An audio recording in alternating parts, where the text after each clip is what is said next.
ಎಲ್ಲರಿಗೂ ನಮಸ್ಕಾರ. ಮಕ್ಕಳಿಗಾಗಿ ಪಂಚತಂತ್ರದ ಕಥೆಗಳನ್ನು ಈ ವಾಹಿನಿಯ ಮೂಲಕ ನಾನು ಪ್ರಸ್ತುತಪಡಿಸ್ತಾ ಇದ್ದೇನೆ. ನಾನು ವೀಣಾ ಪ್ರಮೋದ್. ಪಂಚತಂತ್ರದ ಕಥೆಗಳು ಮಾಲಿಕೆಯಲ್ಲಿ ಇಂದಿನ ಕತೆ ಕಾಗೆಯ ಉಪಾಯ. ಮಕ್ಕಳೇ, ಶುಭೋದಯ. ಹೇಗಿದ್ದೀರಾ? ಇವತ್ತು ನಾನು ಯಾವ ಕತೆ ಹೇಳ್ಬೋದು ಅಂತ ಕಾಯ್ತಾ ಇದ್ದೀರಾ ಅಲ್ವಾ? ಇವತ್ತಿನ ಕತೆ ಕಾಗೆಯ ಉಪಾಯ. ಒಂದು ಚಿಕ್ಕ ಹಳ್ಳಿನಲ್ಲಿ ಒಂದು ದೊಡ್ಡ ಅರಳಿ ಮರ ಇರುತ್ತೆ. ಅದರಲ್ಲಿ ಒಂದು ಜೋಡಿ ಕಾಗೆಗಳು ತಮ್ಮ ಮರಿಗಳೊಡನೆ ವಾಸ ಮಾಡ್ತಾ ಇರುತ್ತೆ. ಆ ಮರದ ಕೆಳಗೇನೆ ಒಂದು ದೊಡ್ಡ ಹುತ್ತ ಇರುತ್ತೆ. ಆ ಹುತ್ತದಲ್ಲಿ ಕೃಷ್ಣ ಸರ್ಪ ಒಂದು ವಾಸ ಮಾಡ್ತಾ ಇರುತ್ತೆ. ಈ ಕಾಗೆಗಳು ಮೊಟ್ಟೆ ಇಟ್ಟಾಗಲೆಲ್ಲ ಈ ಸರ್ಪ ಮರಾನ ಏರಿ ಮೊಟ್ಟೆ ಮರಿಗಳನ್ನೆಲ್ಲ ತಿಂದ್ಬಿಡ್ತಾ ಇರುತ್ತೆ. ಅದಕ್ಕೆ ಕಾಗೆಗಳಿಗೆ ಮರಿಗಳನ್ನ ಬೆಳೆಸೋಕೆ ಸಾಧ್ಯನೇ ಆಗ್ತಾ ಇರಲಿಲ್ಲ. ಇದರಿಂದ ಅವೆರಡಕ್ಕೂ ತುಂಬ ದುಃಖ ಆಗ್ತಾ ಇರುತ್ತೆ.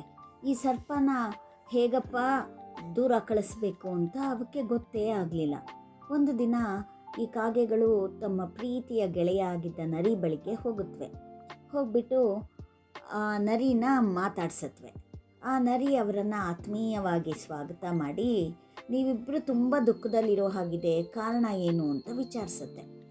ಆಗ ನಮ್ಮ ದುಃಖಕ್ಕೆ ಕಾರಣ ಒಂದು ಕೃಷ್ಣ ಸರ್ಪ.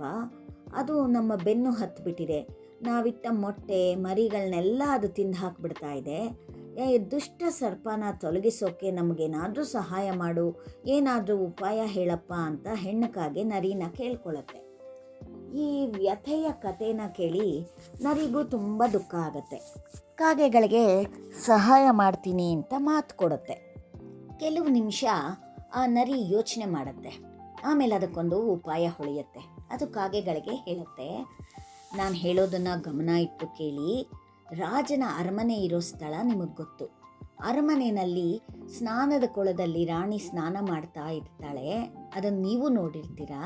ಆ ರಾಣಿ ಸ್ನಾನಕ್ಕಿಳಿಯೋಕೆ ಮೊದಲು ತನ್ನೆಲ್ಲ ಆಭರಣಗಳನ್ನು ಅಂದರೆ ಒಡವೆಗಳನ್ನೆಲ್ಲ ಕಳಚಿ ಒಂದು ತಟ್ಟೆಯಲ್ಲಿಟ್ಟು ಕೊಳದ ಬದಿನಲ್ಲಿ ಇಡ್ತಾಳೆ. ಅವಳು ಸ್ನಾನ ಮಾಡ್ತಾ ಇರಬೇಕಾದ್ರೆ ನೀವಿಬ್ಬರು ಕೆಳಗಡೆ ಹಾರಿ ತಟ್ಟೆನಲ್ಲಿರೋ 2 ಆಭರಣಗಳನ್ನ ಎತ್ಕೊಂಡು ಬಿಡಿ. ಆಮೇಲೆ ಅದನ್ನು ಸರ್ಪ ಇರೋ ಹುತ್ತಕ್ಕೆ ಹಾಕಿಬಿಟ್ರೆ ರಾಣಿ ಸೇವಕರು ನಿಮ್ಮನ್ನು ಅಟ್ಟಿಸ್ಕೊಂಡು ಬರ್ತಾರೆ. ನೀವು ಹುತ್ತದಲ್ಲಿ ಆಭರಣ ಬೀಳಿಸೋದನ್ನು ನೋಡ್ತಾರೆ. ಅವರು ಸರ್ಪದಿಂದ ಕಚ್ಚಿಸ್ಕೊಳ್ಳೋದನ್ನು ತಪ್ಪಿಸ್ಕೊಳ್ಳೋಕ್ಕೆ ಆ ಸರ್ಪನ ಹೊಡಿತಾರೆ ಅಥವಾ ಕೊಂದುಬಿಡ್ತಾರೆ. ಆಮೇಲೆ ಹುತ್ತದಿಂದ ಒಡವೆಗಳನ್ನ ತೊಗೊಂಡು ಹೋಗ್ತಾರೆ. ಹೀಗೆ ಸರ್ಪನೂ ಸಾಯುತ್ತೆ, ನಿಮಗೆ ಅದನ್ನು ಕೊಲ್ಲೋ ಶ್ರಮ ಕೂಡ ತಪ್ಪುತ್ತೆ ಅಂತ ಹೇಳ್ತು. ಇದು ಒಳ್ಳೆ ಉಪಾಯ ಅಂತ ಕಾಗೆಗಳು ಒಪ್ಕೊಂಡ್ವು. ಅವು ಅರಮನೆಗೆ ಹೋದವು. ರಾಣಿ ಸ್ನಾನ ಮಾಡ್ತಾ ಇರೋ ಸಮಯದಲ್ಲಿ ಅವಳು ಒಡವೆಗಳನ್ನೆಲ್ಲ ತಟ್ಟೆನಲ್ಲಿಟ್ಟಿದ್ದನ್ನು ನೋಡಿಬಿಟ್ಟು ಆ ಕಾಗೆಗಳು ತಟ್ಟೆ ಮೇಲೆ ಹಾರಿ ಬೆಲೆ ಬಾಳೋ ಅಂಥ 2 ವಜ್ರದ ಒಡವೆಗಳನ್ನ ಎತ್ಕೊಂಡು ಹಾರಿ ಬಂದು ಹಾವಿನ ಹುತ್ತಕ್ಕೆ ಹಾಕಿಬಿಟ್ರು. ಸೇವಕರು ಕತ್ತಿ ದೊಣ್ಣೆಗಳನ್ನ ಇಟ್ಕೊಂಡು ಕಾಗೆಗಳನ್ನ ಬೆದರಿಸ್ಕೊಂಡು ಅದನ್ನೇ ಹಿಂಬಾಲಿಸಿದ್ರು. ಅದು ಯಾವಾಗ ಕಾಗೆಗಳು ಈ ಕೃಷ್ಣ ಸರ್ಪ ಇರೋ ಒಂದು ಹುತ್ತಕ್ಕೆ ಹಾಕಿಬಿಟ್ರೋ ಅದನ್ನು ನೋಡಿ ಅವರು ದೊಣ್ಣೆ ಕತ್ತಿ ಎಲ್ಲ ತಗೊಂಬಂದು ಆ ಹಾವಿನ ಹುತ್ತನ ಕೆಡವುತ್ತಾರೆ. ಆಗ ಆ ಹುತ್ತದಲ್ಲಿದ್ದ ಕೃಷ್ಣ ಸರ್ಪ ಬುಸ್ಗುಡ್ತಾ ಹೊರಗೆ ಬಂದ್ಬಿಡತ್ತೆ.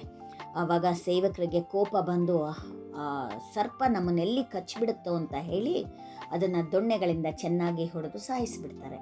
ಆಮೇಲೆ ಒಡವೆಗಳನ್ನ ತಗೊಂಡು ಅರಮನೆಗೆ ಹೋಗ್ತಾರೆ.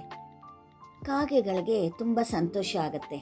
ಇನ್ಮೇಲೆ ನಮ್ಮ ಮೊಟ್ಟೆಗಳನ್ನು ಮರಿಗಳನ್ನು ಯಾರು ಬಂದು ತಿನ್ನೋದಿಲ್ಲ ಅಂತ ಹೇಳಿ ಅವೆರಡು ಹಾರ್ಕೊಂಡು ಹೋಗಿ ನರಿ ಹತ್ರ ಹೀಗೆ ಹೇಳುತ್ತವೆ, ತುಂಬ ಧನ್ಯವಾದಗಳು ನರಿಯಣ್ಣ, ನಿನ್ನಿಂದ ನಮ್ಮ ಕಷ್ಟ ಎಲ್ಲ ದೂರ ಆಯಿತು ಅಂತ ಹೇಳುತ್ತೆ.